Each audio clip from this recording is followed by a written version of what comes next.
Hola, ¿qué tal? El día de hoy hablaré acerca de los principios de política exterior de México. ¿Qué es lo que veremos? 1.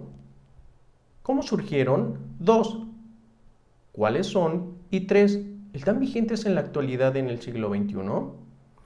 Primero que nada, debemos de comprender que los principios de política exterior de México se fueron diseñando con base en el devenir histórico de nuestro país, principalmente del México independiente.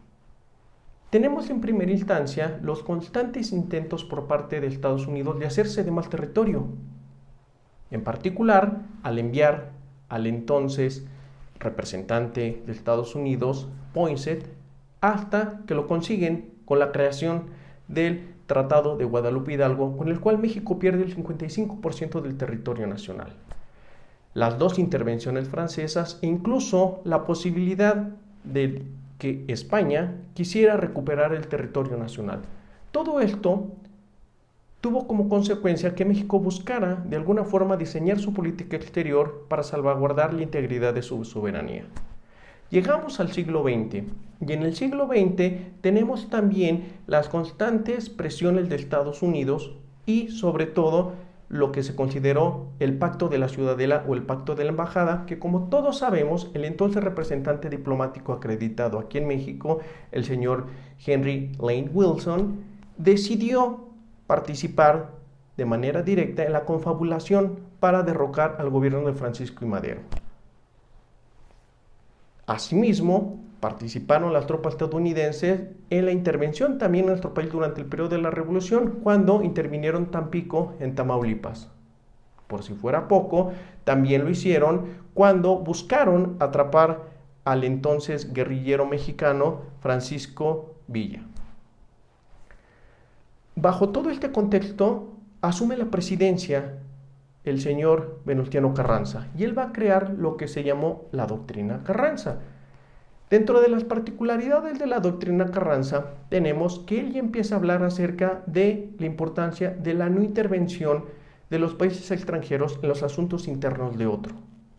Asimismo, él habla de que es importante la igualdad jurídica de los ciudadanos, ya sean nacionales y sobre todo extranjeros que se encuentren en un territorio que no es de su país de origen.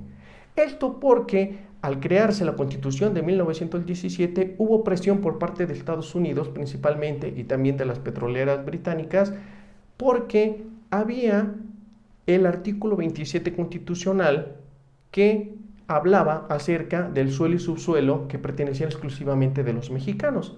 Y obviamente esto contraponía los intereses económicos de los empresarios, tanto británicos como estadounidenses. Asimismo, dentro de la doctrina Carranza, el entonces presidente va a hablar mención de la importancia de la igualdad jurídica de los estados. Buscaba que se homologaran criterios jurídicos, obviamente sin transgredir las soberanías nacionales.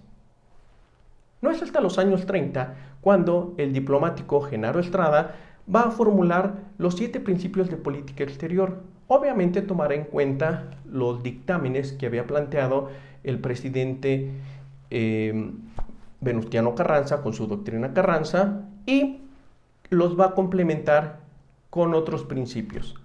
Él hace mención en la autodeterminación de los pueblos y la no intervención.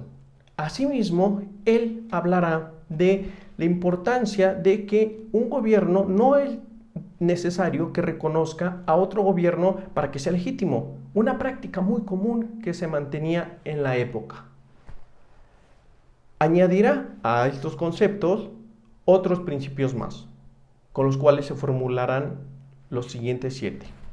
Autodeterminación de los pueblos, no intervención, igualdad jurídica de los estados, proscripción de la amenaza o el uso de la fuerza en las relaciones internacionales, la lucha por la paz y la seguridad internacional, la cooperación internacional y posteriormente estos se añadirán a lo que son la Constitución de los Estados Unidos mexicanos hasta el año de 1988, cuando en el artículo 89, fracción 10, se van a estipular.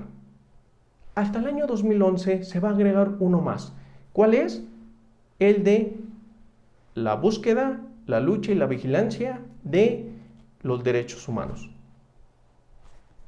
Se cuestiona mucho si los principios de política exterior están vigentes en el siglo XXI, sobre todo por un mundo global y donde pareciera que la agenda internacional es muy distinta a los años 30. Sin embargo, una forma de poder analizar de manera breve si son importantes o no hoy en día es visualizar y analizar el principal organismo internacional, que es la Organización de las Naciones Unidas. Ahí, si observamos, en el artículo primero habla sobre la autodeterminación de los pueblos, su importancia, y también de la no intervención, asimismo de la igualdad jurídica de los estados.